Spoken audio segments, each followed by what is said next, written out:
آج ہم انشراح صدر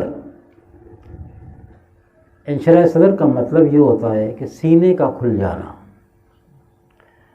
یہاں سینے کے کھلنے سے مراد وہ آپریٹ نہیں ہے جو آپریشن آپ سمجھتے ہو. یہاں سینے سے کھلنے سے مراد، انشراح صدر سے مراد یہ ہے کہ باطنی طور پہ سینے کا کھل جانا. جیسے یہ کتاب ہے نا، یہ کتاب ہے، یہ جب بند ہے تو علوم اس کے اندر ہے. اگر آپ کو علم حاصل کرنا ہوگا وہ جو اس کتاب کے اندر ہے تو آپ کو اسے کھولنا پڑے گا.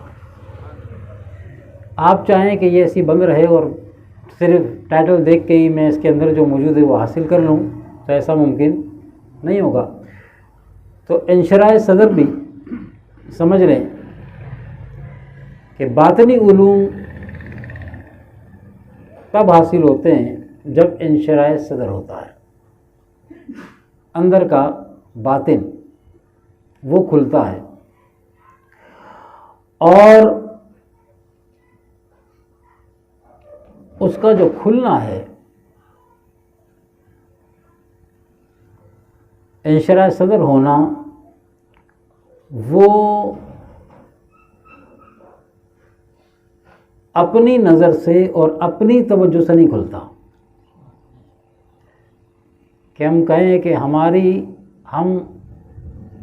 اپنی عبادات کے حوالے سے، اپنی توجہ کے حوالے سے ہمارا انشراح صدر ہو جائے تو یہ نہیں ہوتا. کیونکہ باطنی علوم کو اللہ تبارک و تعالیٰ نے جو اس کا طریق دیا ہے باطنی علوم کے حصول کا، یہ باطنی علوم کیا ہیں؟ یہ انعکاسی علوم ہے. انعکاسی کیا ہے؟ انعکاسی علوم ہے. یہ جذب کرتا ہے، یہ جذب کے ذریعے اس کو کھینچا جاتا ہے. یہ اس طرح آتا ہے. مثال کے طور پہ ہم ایک لفظ سنتے ہیں فیض ملتا ہے. ہمیں آقا علیہ السلام کا فیض ملتا ہے، الحمدللہ یہ انہی کا فیض ہے. ہمیں اولیاء کرام کا فیض ملتا ہے، الحمدللہ انہی کا تو فیض ہے. تو جب ہم کہتے ہیں کہ فیض ملتا ہے تو ہم یہاں تک ہے کہ چپ ہو جاتے ہیں، اور اس کے آگے ہم سوچنے کو تیار نہیں، فکر کرنے کو تیار نہیں کہ یار یہ فیض، اس کی جو یہ مواصلاتی سسٹم ہے، یہ اس کا چلتا کیسے ہے. آپ کو کوئی مشین نظر آتی ہے لگی ہوئی، اس کی ایک فیض ملنا، کسی چیز کا آپ کو حاصل ہونا تو بیچ میں کوئی چیز ہونی چاہیے نا. یہ مائک سسٹم چل رہا ہے، اس کا کام کیا ہے؟ وائس کو کیچ کر کے اور آگے بڑھا کے، اس کے ساتھ پھر ایمپلیفائر سسٹم ہے. ایمپلیفائر کا کیا کام ہے؟ وہ اس وائس کو بڑھائے گا اور پھر لاؤڈ کے ذریعے فضا میں بکھیر دے گا. ایک سسٹم ہے. تو یہ تو نظر آ رہا ہے کہ آواز یہاں سے گئی، ایمپلیفائر میں گئی، ایمپلیفائر نے لاؤڈ کے ذریعے دے کے دور تک پہنچا دی. تو یہ سمجھ میں آ رہا ہے، آنکھ دیکھ بھی رہی ہے. ہم نے کہا کہ ہمیں آقا علیہ السلام کا فیض ملتا ہے. فیض کو ایک معنی میں اس طرح انداز میں بھی لے لو، کوئی سمجھنے کے حوالے سے کہ فائدہ. تو فائدہ جو ہمیں مل رہا ہے، وہ جو فیض ایک آ رہا ہے، ہمیں یقین ہے کہ مل رہا ہے، لیکن ہمیں نظر نہیں آتا. آ کیسے رہا ہے؟ کیوں نظر نہیں آ رہا؟ اس کی وجہ یہ ہے کہ وہ انعکاسی ہے. وہ انعکاسی ہے، وہ جذب کرتا ہے. ابھی آپ آگے سنیں گے تو اکثر یہ فقیر کہتا ہے کہ ہمیں سننے کے ساتھ ساتھ سمجھنے کے لیے غور و فکر بھی کرنا چاہیے. بہت سارے ایسے معاملات ہیں کہ وہ جو ہم صرف سنتے آئے ہیں اور ان کو کیونکہ فکر نہیں ہے، سن لیا بس ٹھیک ہے، اتنا کافی ہے. تو جب آپ سمجھیں گے بات کو، تو جب سمجھیں گے نا، پتہ پھر کیا ہوگا؟ جب سننے کے بعد آپ سمجھنے کی طرف آئیں گے تو اس میں ایک لذت پائیں گے. اور مزہ تو جب ہی آتا ہے نا جب لذت آتی ہے. اور اس کو حاصل کرنے کے لیے بے توجہی سے کسی اس کی طرف مائل ہوں تو آپ اس کی تہ تک نہیں پہنچ، جب تہ تک آپ پہنچیں گے نہیں تو آپ اس کے اصل سے واقف ہی نہیں ہوں گے۔ تو اس لیے قرآن مجید میں بھی اللہ تعالیٰ نے جا بجا قرآن حکیم کے لیے فرمایا کہ اس میں عقل مندوں کے لیے نشانیاں ہیں۔ کائنات نے فرمایا عقل مندوں کے لیے، عقل مندوں کے لیے، حالانکہ عقل تو ساروں کے پاس ہے نا۔ جب ہم اس کیفیت سے نکل کے، مسجد سے نکل کے، محفل سے نکل کے جب ہم دنیا کی طرف جاتے ہیں اپنی ضروریات زندگی حاصل کرنے کے لیے، پوری کرنے کے لیے، جب ہم جاتے ہیں تجارت کی طرف، خرید و فروخت کی طرف، اس خرید و فروخت میں بھی اس کا منشا یہ ہے کہ میری یاد تمہارے ساتھ رہنی چاہیے، اور اگر تم نے ایسا نہ کیا اور تم نے خاص وقت کے لیے عبادت کو ایک خاص سرکل کے اندر رکھا ہے کہ وہ مسجد کے اندر ہے، یا جب تک ذکر فکر کیا اس وقت تک ہے، اس کے بعد جب ہم جائیں گے اپنی ضروریات پوری کرنے کے لیے تو وہاں پہ عبادت یا ذکر الہی وہاں تو بھول گئے، وہ تو یہ دنیا کی طرف ہم آ گئے۔ تو ہمیشہ ایک بات یاد ہے کہ فقیر اکثر آپ سے کہتا ہے کہ مومن کی دین و دنیا الگ نہیں ہوتی، مومن کی دین و دنیا یا دنیا و دین الگ نہیں ہوتی۔ آپ ایک دعا پڑھتے ہیں نا، آقا نے فرمایا کہ ربنا آتنا فی الدنیا حسنۃ وفی الآخرۃ حسنۃ وقنا عذاب النار۔ ترتیب دیکھیں ہمارے جو یہ معاملہ ہوا نا بڑا بگاڑ کے، دین اور ہے دنیا اور ہے، وہ کہیں سمجھانے کے لیے تو بات کسی حد تک صحیح ہے، لیکن ہم نے تو بالکل اس کو ڈیفرینٹ کر دیا۔ ہماری نظر میں دنیا دار کا معاملہ کچھ اور ہے، دیندار کا معاملہ کچھ اور ہے۔ آقا علیہ الصلوۃ والسلام جب ہم گفتگو کرتے تو ہم پہلے دین کو لے کے آتے ہیں، پھر دنیا کی بات بعد میں کرتے ہیں، ایسے ہی کرتے ہیں، ٹھیک ہے۔ اب حضور کی دعا، جامع دعا جو امت کو آپ نے سکھائی، ربنا آتنا فی الدنیا حسنہ، آقا علیہ الصلوۃ والسلام نے اس ترتیب میں دنیا کی بھلائیاں پہلے مانگی اللہ سے، ربنا آتنا فی الدنیا حسنہ، یا رب العالمین دنیا کی بھلائیاں، دنیا کی خیر مجھے عطا فرما، یا ہمیں عطا فرما۔ اس کے بعد آخرت کی بات کی ہے، کیونکہ آپ کی ہماری آخرت یہیں سے بننے والی ہے۔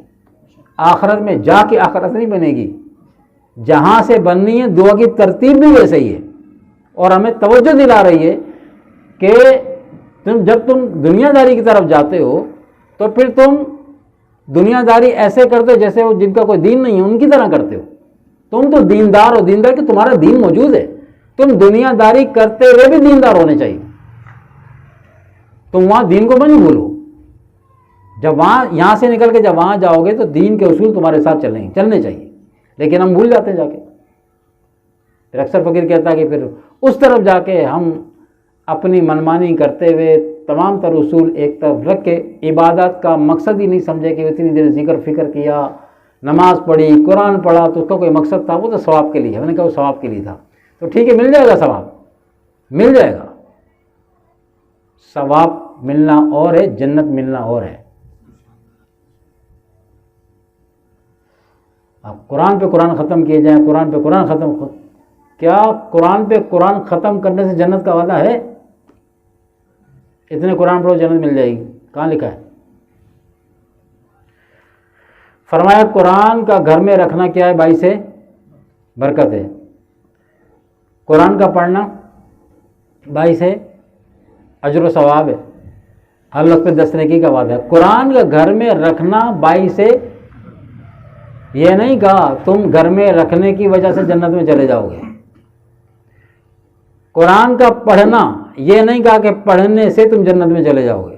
بڑی غور فکر بات، یہ وہ باتیں جب ہم فکر نہیں کرتے، غور نہیں کرتے۔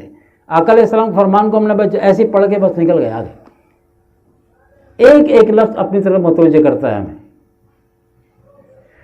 نہ گھر میں رکھنے سے جنت میں جائیں گے، برکت ٹھیک ہے، برکت دے دے گا اللہ تعالیٰ، اس کا کلام جو ہوا اللہ معمولی بات تو نہیں ہے، اللہ کلام ہے، بہت ساری معاملات، بہت سارے مسائل قرآن مجید گھر میں ہونے کی وجہ سے ہم پہ نہیں آتے، بہت سارے معاملات اس کی برکت کی وجہ سے نہیں آتے، حالانکہ ہم پڑھ نہیں رہے، صرف گھر میں رکھا ہے۔ اچھا اب چلو پڑھنے کے رکھنے کے ساتھ پڑھ لیا، کیا ملے گا؟ جنت نہیں، ثواب ملے گا۔ کیا فرمایا کہ اللہ کا کلام ہے نا، تو یہ دوسری کتابوں کی طرح نہیں ہے، اس کے ہر لفظ پڑھنے پر ہم تمہیں 10 نیکیاں دیں گے۔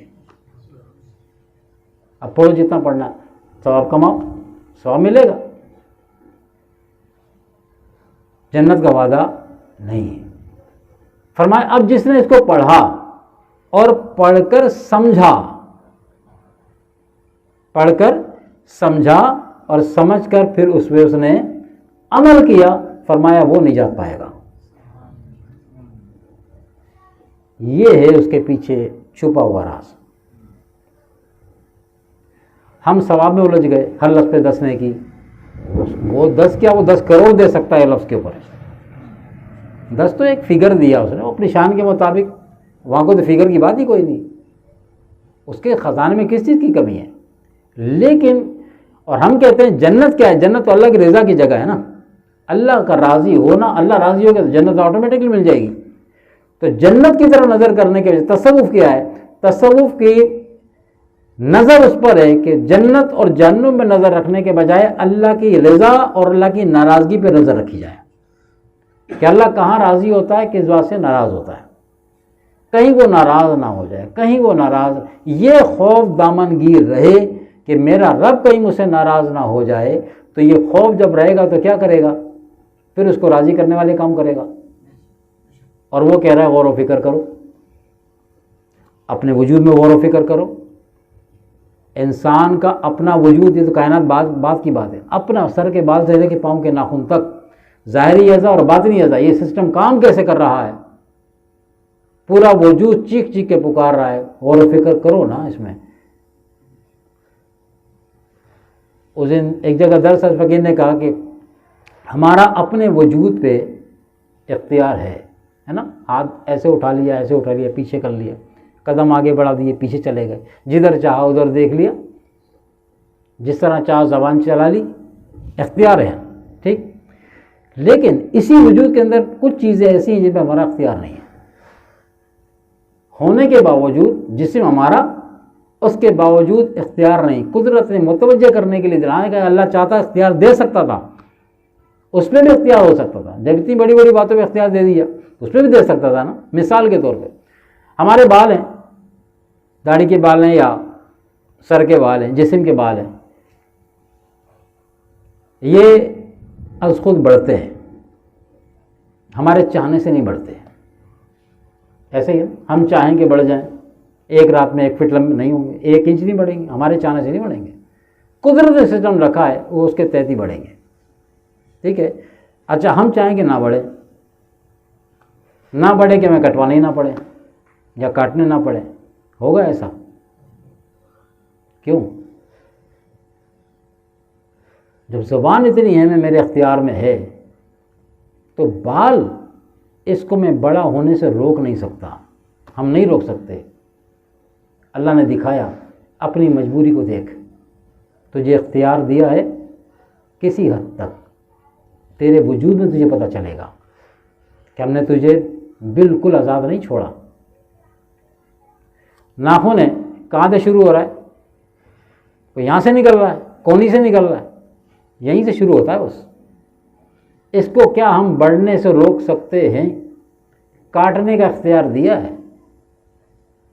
ہم چاہیں کہ یہ بڑا نہ ہو، کوئی طاقتور سے طاقتور انسان اس کو بڑا ہونے سے نہیں روک سکتا۔ اتنے تو لاچار ہیں کہ اپنے وجود کا بڑھنے والا ناخن ہم چاہیں کہ یہ نہ بڑھے، نہیں رکے گا۔ اللہ دکھا رہا ہے، اپنی مجبوری دیکھ، جسم تیرا ہے، جہاں باتوں میں تو کہتا ہے میرا اختیار، تیرے اپنا وجود تجھے بتا رہا ہے تو ہر چیز میں با اختیار نہیں ہے۔ اسی چیز کا تجھ سے کل سوال ہونا ہے کہ تو نے اپنے آپ کو خود مختار سمجھ لیا تھا کہ تجھ سے کسی بات کا سوال نہیں ہوگا، خود مختار بنانے کے باوجود بھی تو خود مختار نہیں ہے، خود مختار ہم نہیں ہیں۔ ہاں اچھے برے راستے دکھائے گئے، اس پہ ہمیں کسی حد تک آزادی دی گئی ہے، یہ اچھا راستہ ہے، برا راستہ ہے، اب عقل سلیم تمہیں دے دی ہے، عقل دے دی، فکر کرو اور راستے کی چوائسمنٹ کرو۔ اس فکر کے متعلق سوال ہوگا عقل والوں سے۔